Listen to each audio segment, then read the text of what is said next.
หึ โอเคสวัสดีทุกคนนะครับยินดีต้อนรับเข้าสู่สตรีมของ CallistoSoCool ในวันนี้นะโอเคก็วันนี้เราก็กลับมากับรายการ Reading with Callisto นะก็คือเป็นรายการที่ผมจะมาอ่านนิยายให้ทุกคนฟังกันนะโอเคณปัจจุบันนี้เราอยู่กันที่ Harry Potter ภาคที่2 chapter ที่5นะโอเคสวัสดีคุณม่อนสวัสดีคุณพรีเมียมนะครับยินดีต้อนรับเข้าสู่สตรีมของ CallistoSoCool ในวันนี้นะโอเคก็ก่อนอื่นเลยกันเดี๋ยวผมจะทวนแพทเทิร์นรายการให้ฟังก่อนละกันนะก็ในระหว่างใน1 พา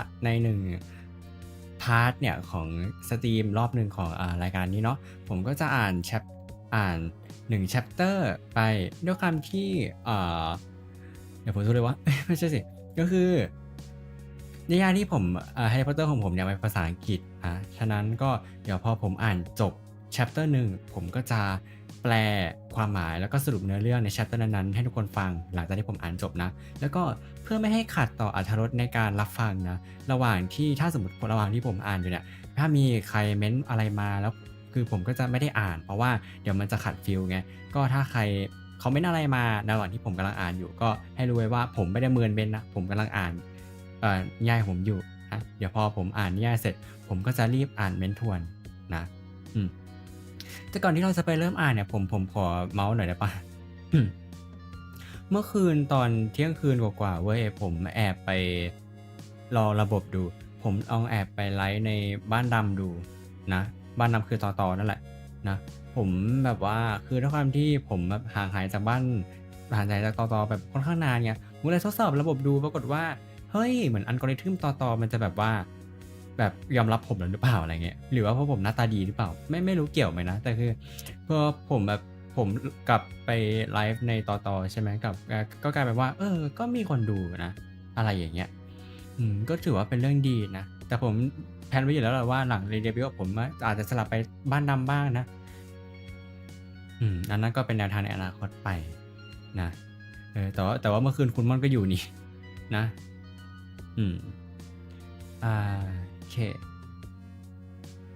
คือผมยังไม่ได้ทำไอ้นี่เลยไอ้ที่ใส่เขาเรียกว่าอะไรนะไอ้ที่ใส่ชื่อ chapter ช่างมันเอาเป็นว่าไม่ต้องใส่ละกันนะให้รู้ไว้ว่าอันนี้คือเรากำลังจะอ่าน chapter ที่5กันต่อนะผมสแกนมาแล้ว chapter ที่5ของเราเนี่ยมีทั้งหมด22หน้านะก็เป็นจำนวนหน้าที่ค่อนข้างจะปกติสำหรับ Harry Potter นะเดี๋ยวนะทำไงดีวะโอเคถ้างั้นเดี๋ยวผมจะได้เวลาเดี๋ยวผมพิมพ์ลงช่องแชทไปแล้วกัน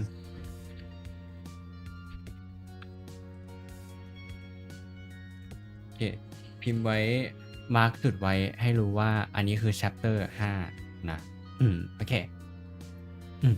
เดี๋ยวไปบุกบ้านต่อด้วยล่าสุดผมเห็นคุณพรีเมียมผมเหมือนคุณเพิ่งฟอลผมนี้ออกมาไม่นานนี่ใช่ไหมผมไปเห็นมันแจ้งเตือนอยู่นะเดี๋ยวรอหลังรีเดบิวต์เนี่ยผมอาจจะไอ้นี่บ้างสมมุติว่าแพทเทิร์นที่ผมวางไว้นะคือถ้าสมมติว่าวันไหนที่ผมไม่ได้ไลฟ์ในบ้านแดงใช่ไหมใน YouTube ผมก็อาจจะไปไลฟ์ในตออะไรเงี้ยสมมติว่าวิคหลังผมรีเดบิวต์ใช่ไหมผมไลฟ์จันทร์อังคารไลฟ์จันทร์พุธศุกร์อะไรอย่างเงี้ยผมอาจจะไปโผล่ในตออาทิตย์อังคารพฤหัสเสาร์อะไรเงี้ยนะแล้วแต่วันแต่เดี๋ยวผมก็จะแจ้งอีกทีนึงแหละน่าจะแจ้งในDiscord ด้วยแล้วก็แจ้งลง X ส่วนในตารางผมก็อาจจะแจ้งนะหรือเปล่าไม่ดีกว่าผมว่าผมไม่ลงตารางผมไม่เอาไลฟ์ต่อลงตารางดีกว่าเพราะว่าตารางนั้นมันคือตารางของ YouTube ไงเดี๋ยวผมก็อาจจะลงใน X แล้วก็ใน Discord แล้วก็ลง Story ใน TikTok อีกทีนึงว่าผมจะมาหรือไม่มานะวันนั้นแล้วแต่ผมด้วยแต่อันนั้นคือเรื่องของอนาคตนะช่างมันเถอะเรามาอ่าน chapter ที่5กันต่อดีกว่าหลังจากที่ผมวิกที่แล้วผมอ่านไปแค่ chapter เดียวนะโอเคโหเสียงดังใช่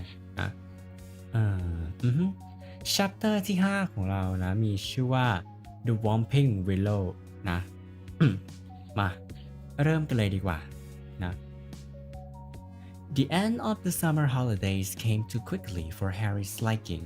He was looking forward to getting back to Hogwarts, but his months at the Burrow had been the happiest of his life.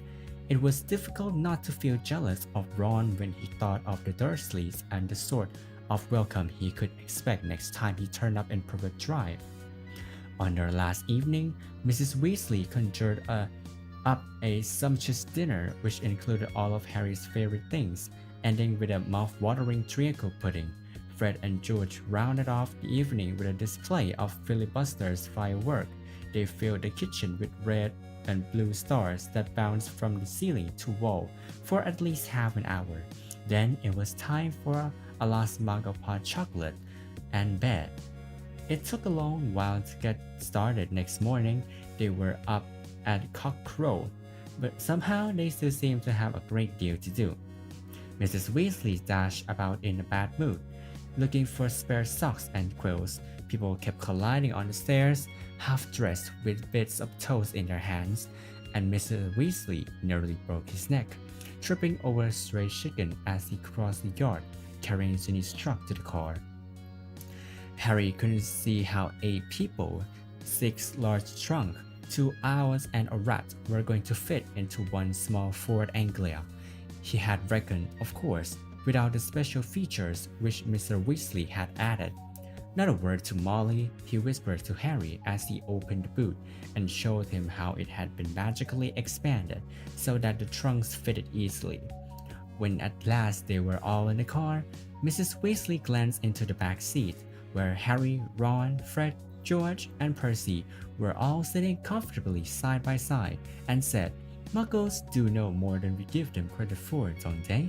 She and Ginny got into the front seat, which had been stretched so that it resembled a park bench. I mean, you'd never know it was this roomy from the outside, would you? Mr. Weasley started up the engine and they trundled out of the yard, Harry turning back for a last look at the house. He barely had time to wonder when he'd see it again. When they were back, George had forgotten his box of filibuster firework. 5 minutes after that, they skittled into a halt into the yard so that Fred could run in for his broomstick. They had almost reached the motorway when Ginny shrieked that she left her diary. By the time she had clambered back into the car, they were running very late and tempers were running high. Mr. Weasley glanced at his watch and then at his wife.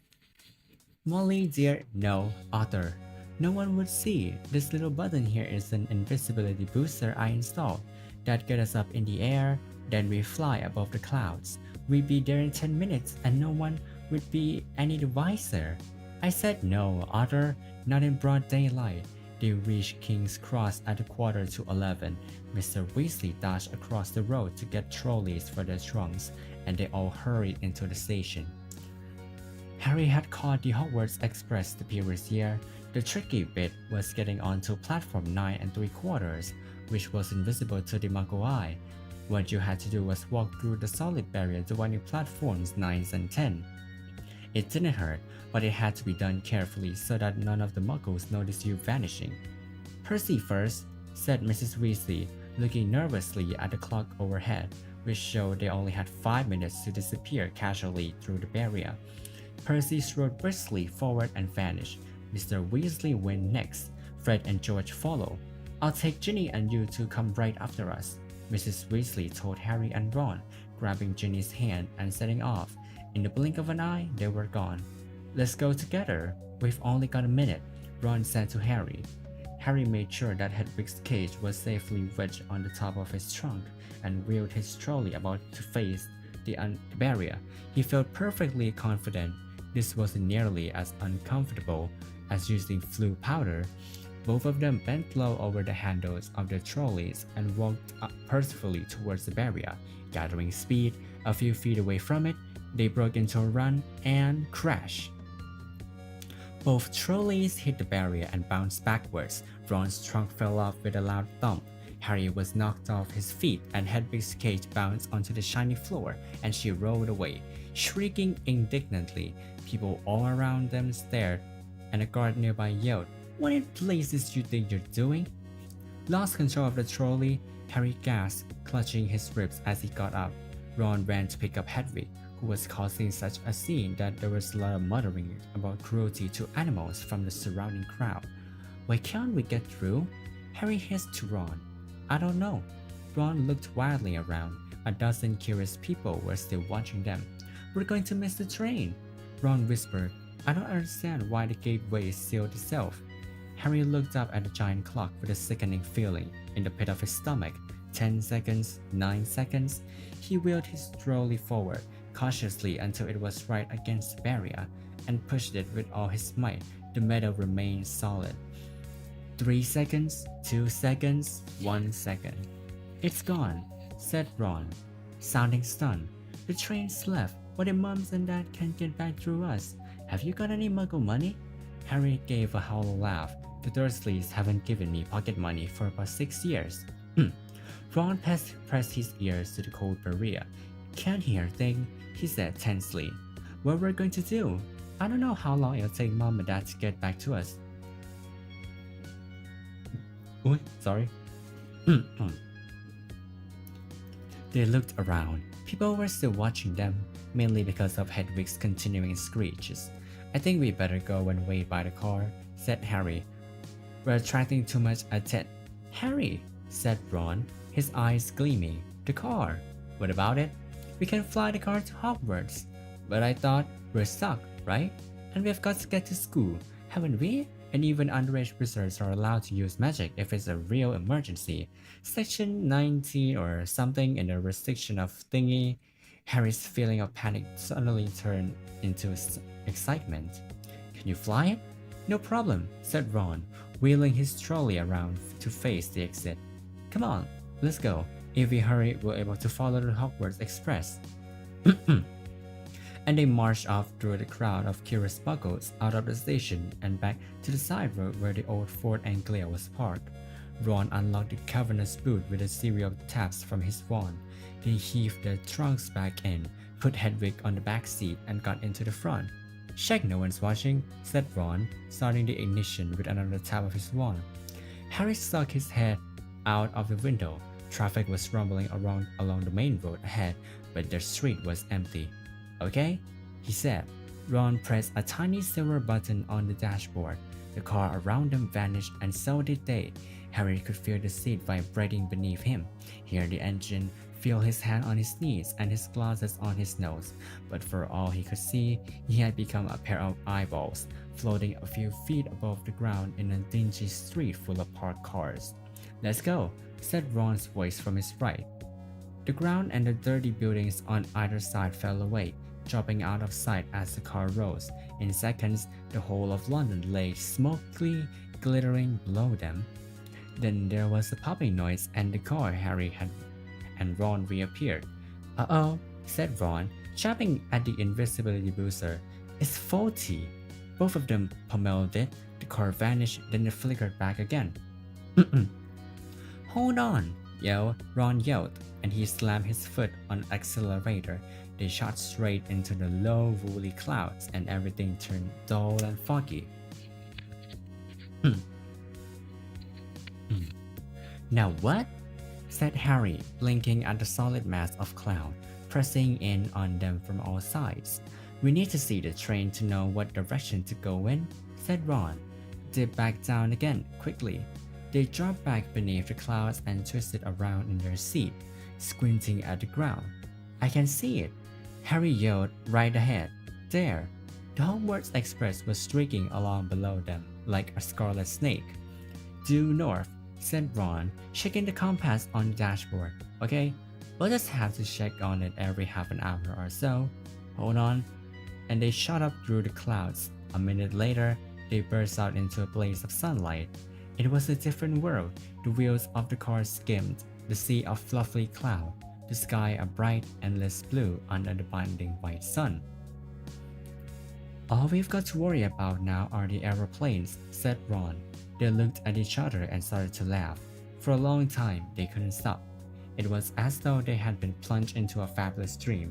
This, though, Harry, was surely one of the only way to travel.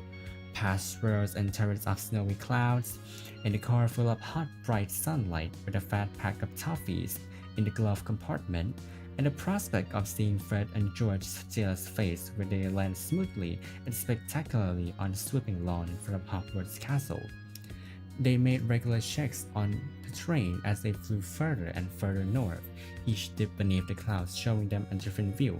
London was soon far behind them, replaced by neat green fields which give way into wide, purplish moors village with tiny toy churches and a great city alive with cars like multicolored ants. Several uneventful hours later, however, Harry had to admit that some of the fun was wearing off. The toffees had made them extremely thirsty and they had nothing to drink. He and Ron had pulled off their jumpers, but Harry's t-shirt was sticking to the back of his seat and his glass kept sliding down to the end of his sweaty nose.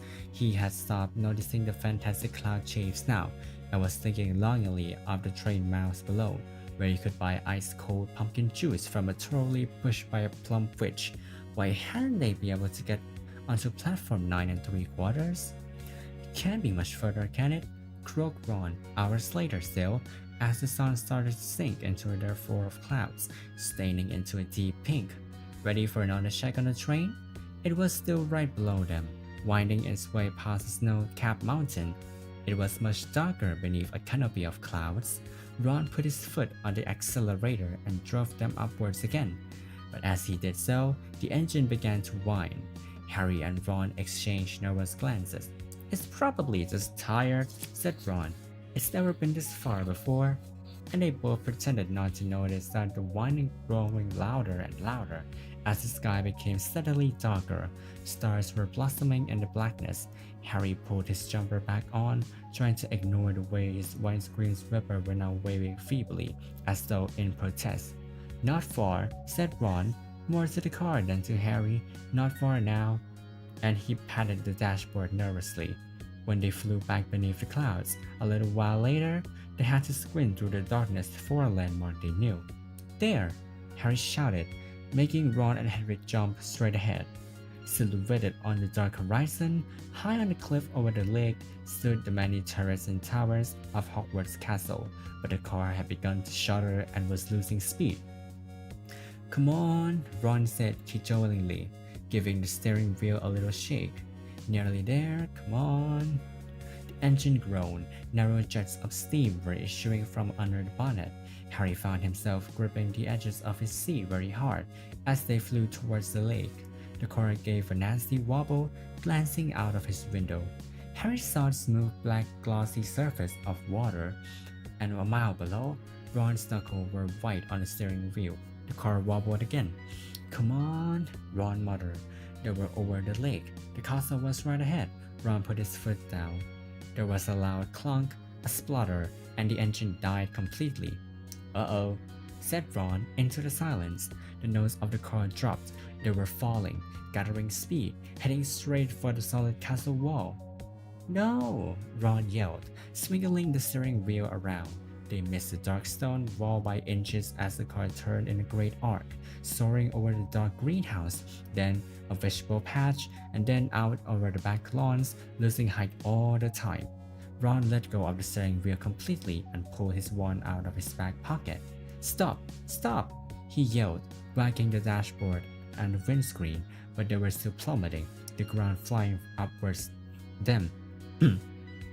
"Mind that tree!" Harry bellowed, lunging for the steering wheel, but too late.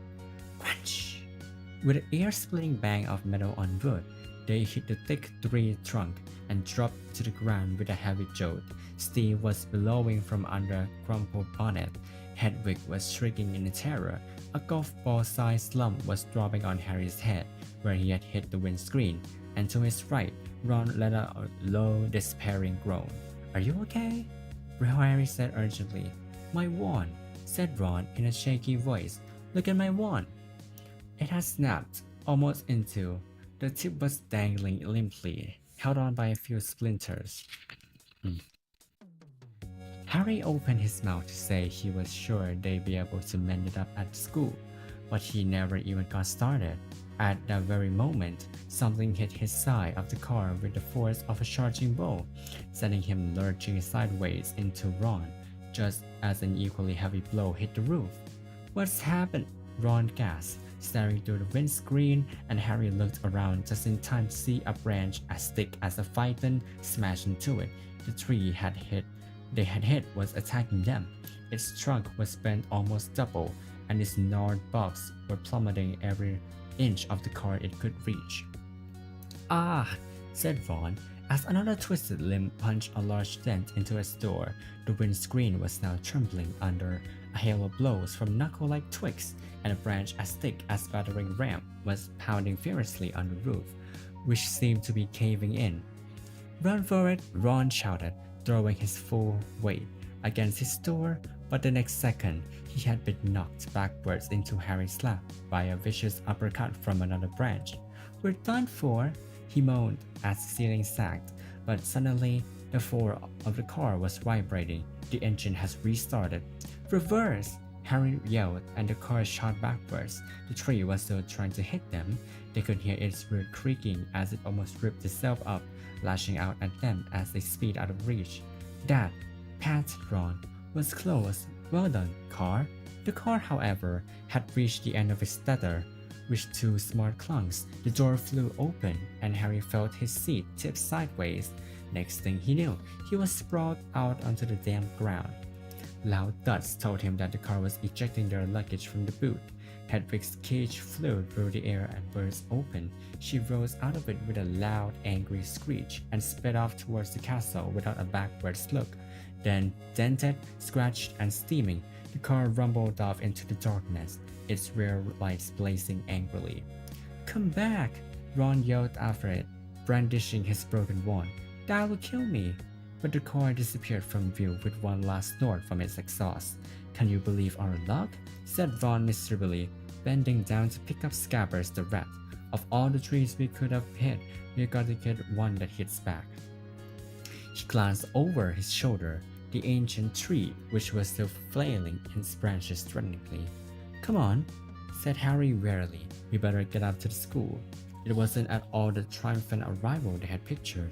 Stiff, cold, and bruised, they seized the ends of their trunk and began dragging them up the grassy slope towards the great oak front door. Sorry. I think the feast already started, said Ron, dropping his trunk at the foot of the front steps and crossing quietly to look through a brightly lit window. Hey, Harry, come and look. It's the sorting. Harry hurried over together. He and Ron peered in at the great hall. Innumerable candles were hovering in midair over 4 long, crowded tables, making the golden plates and goblets sparkle. Overhead, the bewitched ceiling, which always mirrored the sky outside, sparkled with stars. Through the forest of pointed black Hogwarts hat, Harry saw a long line of scared looking for his years filling into the hall. Ginny was amongst them, easily visible because of her vivid Weasley hair. Meanwhile, Professor McGonagall, a bespectacled witch with her hair in a tight bun, was placing the famous Hogwarts sorting hat on a stool before the newcomers. Every year, this age-old hat, patched, frayed, and dirty, sorted new students into the 4 Hogwarts house: Gryffindor, Hufflepuff, Ravenclaw, and Slytherin. Harry well remembered putting it on exactly 1 year ago and waiting petrified for his decision as his mother around his ear. For a few horrible seconds, he had feared that his hat was going to put him in Slytherin, the house which had turned out more dark witches and wizards than any other. But he had ended up in Gryffindor along with Ron, Hermione, and the rest of the Weasleys. Last term, Harry and Ron had helped Gryffindor win the house championship, beating Slytherin for the first time in 7 years. A very small, mousy-haired boy had been called forward to place the hat on his head.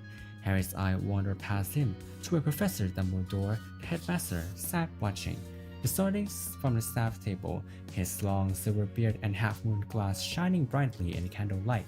Several seats along, Harry saw Gilderoy Lockhart dressed in robes of aquamarine, and there at the end was Hagrid, huge and hairy, drinking deeply from his goblet. Hang on, Harry muttered to Ron. There's an empty chair at the staff table. Where's Snape? Professor Severus Snape was Harry's least favorite teacher. Harry also happened to be Snape's least favorite student, cruel, sarcastic, and disliked by everybody except the students from his own house. Slytherin, Snape taught potion. Maybe he's ill, Ron said hopefully. Maybe he's left, said Harry, because he missed out on a defense against the Dark Guards. Jobs again. Or he might have been sacked, said Ron enthusiastically. I mean, everyone hates him. Or maybe, said a very cold voice right behind them. He's waiting to hear why you two didn't arrive on the school train. Harry spun around. There, his black robe rippling in a cold breeze, stood Severus Snape. He was a thin man with sallow skin, hooked nose, and greasy shoulder-length black hair. At this moment, he was smiling in a way that told Harry and Ron and were in deep trouble. Follow me, said Snape. Not daring to even look at each other, Harry and Ron followed Snape up the steps into the vast, echoing entrance hall, which was lit with flaming torches. A delicious smell of food was wafting from the great hall, but Snape led them away from the warmth and light. Down a narrow stone staircase that led into the dungeons. In, he said, opening a door halfway down the cold passageway and pointing. They entered Snape's office. Shivering, the shadowy walls were lined with shelves of large glass jars, in which floated all manner of revolting things. Harry didn't really want to know the name of the moment. The fireplace was dark and empty. Snape closed the door and turned to look at them. So, he said softly, the train isn't good enough for the famous Harry Potter and his faithful sidekick Weasley. Wanted to arrive with a bang, did we, boys? No, sir, it was the barrier at the King Cross. Silence, said Snape coldly. What have you done with the car? Ron gulped. This wasn't the first time Snape had given Harry the impression of being able to read minds, but a moment later, he understood as Snape unrolled today's issue of the Evening Prophet. You were seen, he hissed, showing them the headline. Flying Ford Anglia mystifies Muggles. He began to read aloud. 2 Muggles in London, convinced they saw an old car flying over the post office tower at noon in Norfolk. Mrs. Hetty Bayliss were hanging out her washing. Mr. Angus Fleet of Pebble reported to the police. 6 or 7 Muggles in all. I believe your father works in the misuse of Muggle artifacts office, he said, looking up at Ron and smiling still more nasally. Dear, dear, his own son. Harry felt as though he'd just been enveloped in the stomach by one of the mad tree's larger branches. If anyone found out Mr. Weasley had bewitched the car, he hadn't thought of that. I noticed, in my search of the park, that considerable damage seemed to have been done to the very valuable Whomping Willow. Snape went on. That tree did more damage to us than we. Ron blurted out. Silence, snapped Snape again. Most unfortunately, you are not in my house, and the decision to expel you does not rest with me. I shall go and fetch the people who do have the happy power. You will wait here. Harry and Ron stared at each other, white-faced. Harry didn't feel hungry anymore. He now felt extremely sick. He tried not to look at a large, slimy something suspended in green liquid on a shelf behind Snape's desk. If Snape had gone to fetch Professor McGonagall, head of Gryffindor House, they would hardly be any better off. She might be fairer than Snape, but she was still extremely strict. 10 minutes later, Snape returned, and sure enough, it was Professor McGonagall who accompanied him. Harry had seen Professor McGonagall angry on several occasions, but either he had forgotten just how thin her mouth could go, or he had never seen her this angry before. She raised her wand the moment she entered. Harry and Ron both flinched, but she merely pointed at the empty fireplace, where a flame suddenly erupted. Sit, she said. They both backed into chairs by the fire. Explain, she said, her glass glinting ominously. Ron lunged into the story, starting with the barrier at the station, refusing to let them through. So we had no choice, Professor. We couldn't get on a train. Why didn't you send us a letter by owl? I believe you have an owl, Professor McGonagall said coldly to Harry. Harry gazed at her. Now she said it. That seemed the obvious thing to have done. I didn't think that, said Professor McGonagall. It's obvious. There was a knock on the office door, and Snape, now looking happier than ever, opened it. There stood the headmaster, Professor Dumbledore. Harry's whole body went numb. Dumbledore was looking unusually grave. He stared down his very crooked nose at them, and Harry suddenly found. And Harry suddenly found himself wishing he and Ron were still being beaten up by the Whomping Willow. There was a long silence, then Dumbledore said, "Please explain why you did this." It would have been better if he had shouted.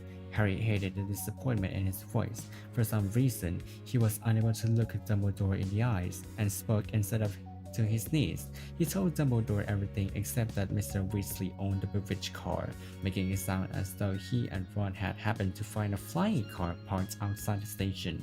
He knew Dumbledore would see through this as once, but Dumbledore asked no questions about the car. When Harry had finished, he merely continued to peer at them through his spectacles. "We'll go and get our stuff," said Ron in a hopeless sort of voice. "What are you talking about, Weasley?" barked Professor McGonagall. "Well, you're expelling us, aren't you?" said Ron. Harry looked quickly at Dumbledore. "Not today, Mr. Weasley," said Dumbledore, "but I must impress upon both of you the seriousness of what you have done. I will be writing to both your families tonight. I must also warn you that if you do anything like this again, I will have no choice but to expel you."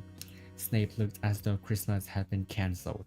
He cleared his throat and said, "Professor Dumbledore, these boys have flouted the decree for the jurisdiction of underage wizardry, caused serious damage to an old and valuable tree. Surely acts of this nature. It will be for Professor McGonagall to decide on these boys' punishment, Severus," said Dumbledore calmly. "They are in her house and therefore her responsibility." He turned to Professor McGonagall. "I must go back to the feast, Minerva. I've got to give out a few notices. Come, Severus, there's a delicious-looking custard tart I want to sample." Snape shot a look of pure venom at Harry and Ron as he allowed himself to be swept out of his office, leaving them alone with Professor McGonagall, who was still eyeing them like a wrathful eagle. "You better get along to the hospital wing, Weasley, you're bleeding." "Not much," said Ron, hastily wiping a cut over his eye with his sleeve. "Professor, I want to see my sister being sorted." "The sorting ceremony is over," said Professor McGonagall. "Your sister is also in Gryffindor." "Oh, good," said Ron. "And speaking of Gryffindor," Professor McGonagall said sharply, but Harry cut in. "Professor, when we took the car, term hadn't started, so Gryffindor shouldn't really have points taken from it, should it?" He finished, watching her anxiously.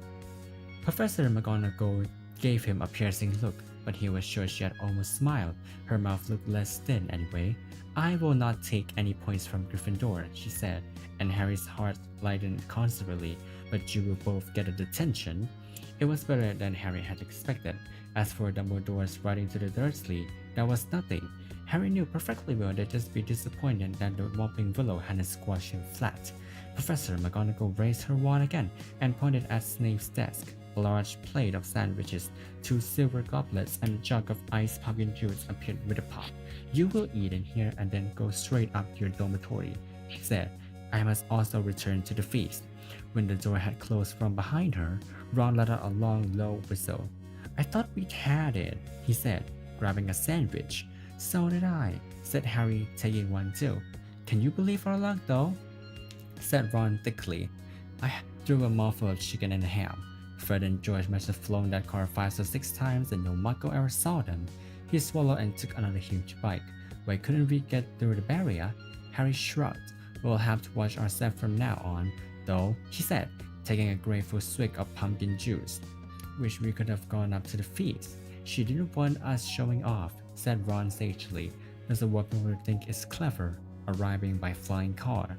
When they had eaten as many sandwiches as they could, the plate kept refilling itself. They rose and left the office, treading the familiar path to Gryffindor Tower. The castle were quiet. It seemed that the feast was over. They walked past muttering portraits and creaking suits of armor, and climbed narrow flights of stone stairs until at last they reached the passage where the secret entrance to Gryffindor Tower was hidden, behind an oil painting of a very fat woman in pink silk dress. "Password?" she said as they approached. Said Harry. They didn't know the New Year's password, not having met a Gryffindor prefect yet, but help came almost immediately. They heard hurrying feet from behind them and turned to see Hermione dashing toward them. There you are. Where have you been? The most ridiculous rumor. Someone said you've been expelled for crashing a flying car. Well, we haven't been expelled, Harry assured her. You're not telling me you did fly here? Said Hermione, sounding almost as severe as Professor McGonagall. Skip the lecture, said Ron impatiently, and tell us the new password. It's Wattlebird, said Hermione impatiently, but that's not the point. Her words were cut short, however, as the portrait of the family swung open, and there was a sudden storm of clapping. It looked as though the whole of Gryffindor house was still awake, packed into the circular common room, standing on the lopsided tables and squashy armchairs, waiting for them to arrive. Arms reached through the portrait hole to pull Harry and Ron inside, leaving Hermione to scramble in after them. Brilliant, yelled Lee Jordan. Inspired, what an entrance! Flying a car into the Whomping Willow. People will be talking about it for years. Good on you, said a fifth year Harry had never spoken to. Someone was patting him on the back as though he just won a marathon. Fred and George pushed their way into the front of the crowd and sat together. Why couldn't you have called us back, eh? Ron was scarlet in the face, grinning embarrassedly. But Harry could see one person who didn't look happy at all. Percy was visible overhead of some excited first years, and he seemed to be trying to get near enough to start telling them off. Harry nudged Ron in the ribs and nodded Percy's in direction. Ron got to the point at once. Gotta get upstairs, a bit tired, he said, and the two of them started pushing their way towards the door on the other side of the room, which led to a spiral staircase and the dormitories. Night, Harry called back to Hermione, who was wearing a scout just like Percy's. They managed to get to the other side of the common room, still having their backs slapped, and gained a piece of staircase. They hurried up it right to the top, and at last reached the door of their old dormitory, which now had a sign on it saying second years. They entered the familiar circular room, with its 5'4" poster hung with red velvet and its high, narrow windows. Their trunk had been brought up for them and placed at the end of their beds. Ron grinned guiltily at Harry. I know I shouldn't have enjoyed that or anything, but the dormitory door flew open, and in came another second-year Gryffindor boys, Seamus Finnegan, Dean Thomas, and Neville Longbottom. Unbelievable, beamed Seamus. Cool, said Dean. Amazing, said Neville, awestruck. Harry couldn't help it, he grinned too. โอเคแล้วก็จบไปแล้วนะสำหรับแฮร์รี่พอตเตอร์ภาคที่2 chapter ที่5นะโอเคผมว่าผมปรับเปลี่ยนแพทเทิร์นรายการดีกว่าเพราะว่าผมรู้สึกว่าคอผมเริ่มไม่ไหวแล้วเอาจริงนะผมอาจจะต้องเปลี่ยนแพทเทิร์นรายการเป็นเอพิโซดละ chapter พอแล้วผมรู้สึกว่าคอผมเริ่มไม่ไหวแล้วเอาจริงนะโอเคถ้างั้นก็เดี๋ยวผมมาสรุปเนื้อเรื่องใน chapter นี้ก่อนดีกว่าเนาะก็คือหลังจากที่แฮร์รี่เนี่ยได้ไปอยู่กับพวกตระกูลวีสลีย์มาสักพักหนึ่งใช่ไหมแฮร์รี่ก็รู้สึกมีความสุขดีนะพอถึงวันที่อะไรนะพอถึงวันที่แต่ละคนเนี่ยต้องออกเดินทางเพื่อกลับไปเรียนที่ฮอกวอตส์ใช่ไหมทุกคนก็กำลังจะขึ้นรถที่พ่อของรอนเนี่ยเอามาใช่ไหมแต่ประเด็นคือหลายคนเนี่ยก็ลืมของแล้วก็วนรถกลับไปเอาหลายรอบจนตอนนี้เนี่ยทุกคนก็ใกล้จะสายแล้วอะไรอย่างเงี้ยจนสุดท้ายพอเขาเรียกว่าอะไรนะจนสุดท้ายพอถึงสถานีเนี่ยก็ใกล้เวลาที่รถไฟจะออกแล้วนะทุกคนก็รีบกันพอถึงคิวที่แฮร์รี่กับรอนเนี่ยกำลังจะข้ามไปชานชาลาที่934ใช่ไหมเพื่อที่จะขึ้นรถไฟเนี่ยปรากฏว่าทางที่มันไปได้เนี่ยตอนนี้มันไปไม่ได้แล้วก็คือคนแบบว่าชนแหกโค้งไปเลยแล้วคนก็สงสัยกันว่าเอ๊ะอะไรทำมันเกิดเรื่องอะไรขึ้นแฮร์รี่กับรอนเนี่ยก็เลยไม่รู้จะทำอะไรดีก็เลยคิดว่าจะเอารถที่พ่อตัวเองพาขับมาส่งที่สถานีเนี่ยขับรถไปที่ฮอกวอตส์กันก็ขับไปขับมาจนถึงฮอกวอตส์ใช่ไหมแล้วก็แบบว่ากำลังจะจอดสวยๆแต่ปรากฏว่ารถดันพังหรือรถเหนื่อยก็ไม่รู้นะก็เลยรถเลยดันไปชนกับต้นไม้ต้นหนึ่งซึ่งต้นไม้ต้นนั้นเนี่ยก็เหมือนจะต้นไม้ธรรมดาแต่ว่าอีต้นไม้ต้นนั้นเนี่ยมันมีความสามารถมันสามารถตบคนได้คือมันเป็นต้นไม้ที่เรียกว่าวิลโลจอมหวดนะมันเป็นต้นไม้ที่แบบว่าค่อนข้างจะรุนแรงนิดนึงอะไรเงี้ยแล้วแฮร์รี่กับรอนคือเกือบตายสุดท้ายก็หลีล่อมันจะรถได้รถก็คือแบบว่าสะบัดของอะไรทิ้งแล้วสุดท้ายก็ รถก็หายไปอะไรเงี้ยตอนแรกแฮร์รี่กับรอนเนี่ยก็กำลังจะแอบเข้าไปร่วมงานแหละเพราะก็กำลังฉลองพิธีกันอยู่ใช่ไหมกำลังงงว่าแล้วไอ้ศาสตราจารย์สเนปมันหายไปไหนอยู่ดีสเนปโผล่มาจากข้างหลังแล้วก็ลากเข้าไปด่าในห้องแบบว่ามักเกิลมันเห็นตัวนะทำอะไรไม่ดีเดี๋ยวฉันจะไล่ออกก็ไล่ไม่ได้เนี่ยอะไรประมาณเนี้ยแล้วสเนปก็เลยไปตามมักกอนากันกับดัมเบิลดอร์มาใช่ไหมแต่ว่าดัมเบิลดอร์เนี่ยไม่ได้ไล่แฮร์รี่กับรอนออกเพราะว่าแบบว่าเข้าใจได้อะไรประมาณนี้นะส่วนมักกอนากันก็ไม่ได้หักแต้มอะไรก็ว่าไปเสร็จแล้วเนี่ยพอแฮร์รี่กับรอนก็คือว่าด้วยความที่ตัวเองพลาดงานใช่ไหมก็เลยต้องมากินข้าวในออฟฟิศของอีสเนปนั่นแหละสุดท้ายก็พอแฮร์รี่กับรอนเนี่ยกลับขึ้นห้องมาใช่ไหมจะไปที่ห้องพักของบ้านกริฟฟินดอร์เนี่ยก็เจอกับเฮอร์ไมโอนี่ก็แบบว่าเฮ้ยจริงหรือเปล่าพวกเธอโดนไล่ออกหรออะไรเงี้ยแต่แบบว่าแฮร์รี่กับรอนก็บอกอ๋อไม่จ้าไม่โดนไล่ออกจ้าประมาณเนี้ยสุดท้ายก็ทุกคนก็เข้าไปในห้องนั่งเล่นรวมกริฟฟินดอร์แล้วก็พบว่าทุกคนก็แบบว่าเหมือนจะตกตะลึงในความสามารถที่แฮร์รี่กับรอนแบบว่า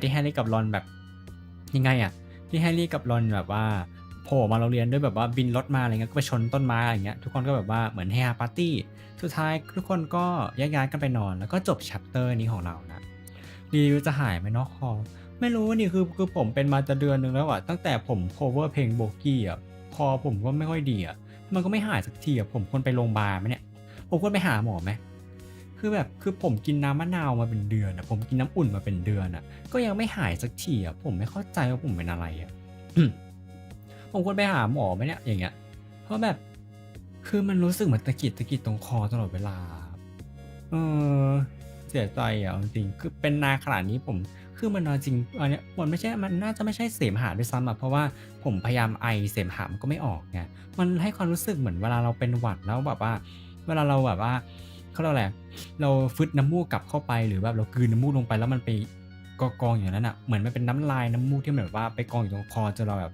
ไม่ออกมากกว่าจริงๆตอนนั้นอะมันก็คือเสมหะแหละแต่แค่ว่าคือมันมีปีที่แล้วอะมันมีช่วงนี้ผมเป็นเจ็บคอแล้วมีเสมหะใช่ไหมคือผมก็พยายามไอนะเสมหะมันก็ออกนะแต่รอบเนี้ยมันเหมือนมันเป็นเสมหะที่มันค้างอยู่แล้วแบบผมกลัวคอทั้งได้น้ำเกลืออะไรก็แล้วแต่กินยาอะไรก็แล้วแต่กินน้ำมะนาวกินน้ำอุ่นกินน้ำผึ้งอะวันนั้นทุกอย่างอะก็ยังไม่หายสักทีอะผมควรไปหาหมอไหมเนี่ยผมก็ไม่เข้าใจเหมือนกันอะเอาจริงๆคือมันจะเป็นอุปสรรคต่อการแบบทำอาชีพผมมากเลยนะเออ เดี๋ยวผมก็คงต้องไปหาหมอจริงแล้วถ้ามันแบบไม่นี่สักทีอ่ะก็เสียใจเหมือนกันนะเพราะว่าไม่รู้อ่ะก็ต้องแบบเอาให้รู้ต้นตอว่าผมเป็นอะไรเพราะแบบว่ามันร้ายแรงเดี๋ยวมันไอ้นี่เพราะว่าผมไปค้นคือผมไปค้นผมไปค้น Google ครั้งหนึ่งอ่ะจริงๆ Google มันเชื่ออะไรไม่ได้หรอกแต่ว่าผมไปค้น Google ครั้งหนึ่งบอกว่ามันอาจจะเป็นกล่องเสียงอักเสบหรือเปล่าอะไรเงี้ยแต่แบบว่าผมก็ไม่รู้สึกว่าเสียงผมมันอะไรแปลกๆนะแค่ว่า มันรู้สึกเหมือนมันมี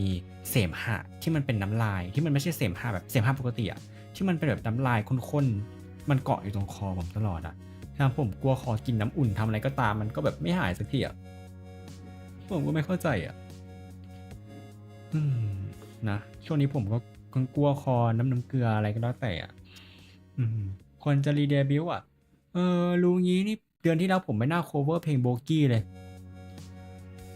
ย้อนเวลากลับไปได้ไหมย้อนเวลากลับไปแล้วก็บอกตัวเองว่าเฮ้ยอย่า cover เพลงโบกี้นะเดี๋ยวเสียงนายจะแบบว่าคอนายจะไม่ปกติอะไรเงี้ยผมเหนื่อยเอาจริงนะเดี๋ยวผมคงลงไลน์แล้วแหละเอ่ออันนี้เอาไงดีอันนี้บอกไว้เป็นโน้ติสแล้วกันว่าคืนนี้ดึกๆหลังเที่ยงคืนผมอาจนะอาจจะไปขึ้นไลฟ์ในบ้านในต่อดูอาจจะนะไม่100%ผมอาจจะลองระบบอีกสักรอบนึงเผื่อมันจะมีอะไรดีขึ้นนะผมอยากทดลองระบบดูแต่วันนี้ผมจะพักเสียงตัวเองก่อนนะเอาเป็นว่าเดี๋ยวผมลงไลฟ์แล้วนะวีคหน้าเดี๋ยวผมก็น่าจะมาต่อ chapter 6แหละนะโอเคก็ไว้พบกันใหม่ในวันที่เรามาโคในเราไว้พบกันใหม่ในวันที่เราโคจรมาเจอกันอีกนะผมลาละ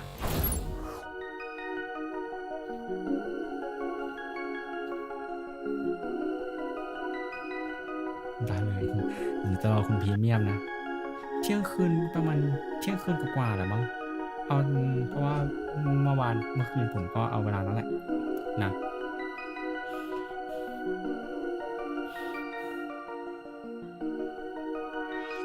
ขอให้เสียงกับผมไว้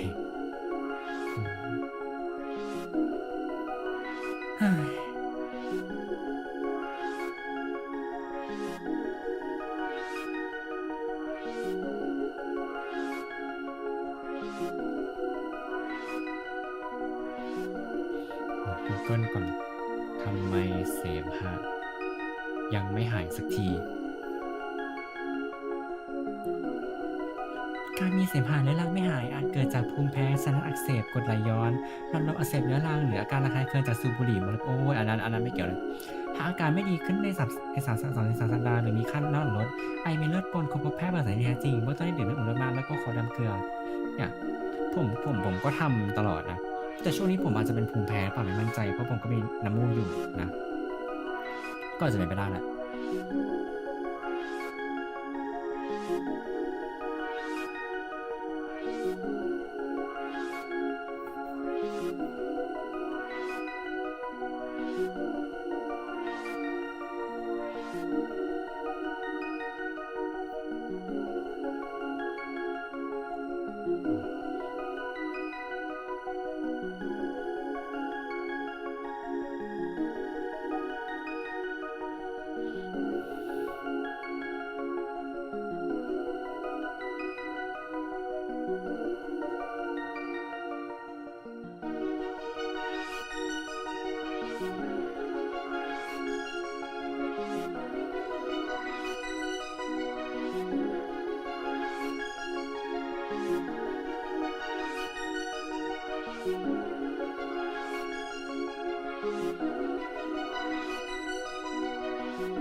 Thank you.